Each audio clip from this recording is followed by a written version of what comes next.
Hi అండి, అందరికీ నమస్తే. ఈరోజు మన వీడియోలో టాపిక్ వచ్చేసి మనకైతే 2 ఆర్డర్స్ వచ్చినాయండి. అదేంటి ఎక్కడికైనా తెలుసుకోవడానికి ముందుగా అయితే మన దగ్గర ఉన్న స్టాక్ అప్డేట్ అయితే తెలుసుకుందామండి. మన దగ్గర అయితే ప్రజెంట్లో హ్యాండ్ ఫీడింగ్ స్టేజ్లో red factor sun cheek conure hand feeding chicks అయితే అవైలబుల్గా ఉన్నాయండి. నెక్స్ట్ వచ్చి లారీ కిట్స్లో అయితే 2 మ్యూటేషన్స్ ఉన్నాయండి. ఒకటి Swainson lorikeet, 2 red collar lorikeets hand feeding chicks అయితే అవైలబుల్గా ఉన్నాయండి. మనకైతే వచ్చిన ఆర్డర్ నల్గొండ నుంచి క్రాంతి సార్ అయితే ఆర్డర్ చేశారండి. ఇవి వచ్చి పైనాపిల్ కాంజూర్లో సపోర్ట్ ఫీడింగ్తో ఉన్నాయండి. 2 చిక్స్ కూడా 2 చాలా హెల్తీగా యాక్టివ్గా ఉన్నాయి.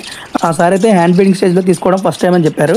ఆ సార్కి అయితే హ్యాండ్ ఫీడింగ్ చాలా చక్కగా అలవాటు చేసిన బర్డ్స్ అయితే పంపించడం జరిగిందండి. ఈ బర్డ్స్ మనకి ట్రాన్స్పోర్ట్ కూడా నల్గొండ వరకు అయితే లేదండి, అక్కడ సూర్యాపేట వరకు పంపిస్తే ఆ సార్ వచ్చి కొంచెం హైవేలో రిసీవ్ చేసుకున్నారు. సెకండ్ ఆర్డర్ వచ్చి మనకైతే కాకినాడ నుంచి అయితే వచ్చిందండి. కాకినాడ నుంచి అజయ్ సార్ అయితే ఆర్డర్ చేశారండి. ఇది మనకి ప్రీవియస్ కస్టమరే. లాస్ట్ టైం అయితే స్మాల్ కాంజూర్స్లో 4 బర్డ్స్ సెల్ఫ్ ఫీడింగ్ బర్డ్స్ అయితే తీసుకున్నారు.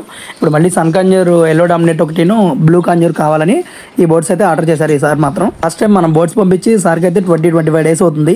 చాలా హ్యాపీగా ఫీల్ అయ్యారు, చాలా బాగున్నాయండి అని చెప్పి మళ్ళీ నెక్స్ట్ టైం అయితే మళ్ళీ వెంటనే ఆర్డర్ ఇవ్వడం జరిగిందండి. అలాగే మీలో కూడా ఎవరికన్నా ఇలాంటి హెల్దీ అండ్ యాక్టివ్ బర్డ్స్ కావాలంటే ఈ స్క్రీన్ మీద ఉన్న నెంబర్కి ఆలస్యం చేయకుండా వెంటనే కాల్ చేయండి. లేటెస్ట్ స్టాక్ అప్డేట్ తెలుసుకోవాలంటే ఈ వీడియో కింద డిస్క్రిప్షన్లో మన వాట్సాప్ గ్రూప్ ఉందండి. ఆ గ్రూప్లో జాయిన్ అయితే ఎప్పటికప్పుడు మీకు అప్డేట్స్ తెలుస్తూ ఉంటాయి. అలాగే మన ఛానల్ అయితే సబ్స్క్రైబ్ చేసి బెల్ నోటిఫికేషన్ ఆన్లో పెట్టుకుంటే మనం రెగ్యులర్గా ఇచ్చే లేటెస్ట్ అప్డేట్స్ మీకు నోటిఫికేషన్ రూపంలో ముందుగా అందుతుందండి. ఈ వీడియో నచ్చితే ఒక లైక్ చేయండి. మళ్ళీ నెక్స్ట్ వీడియోలో అయితే కలుద్దామండి. అంతవరకు టేక్ కేర్, బాయ్ బాయ్.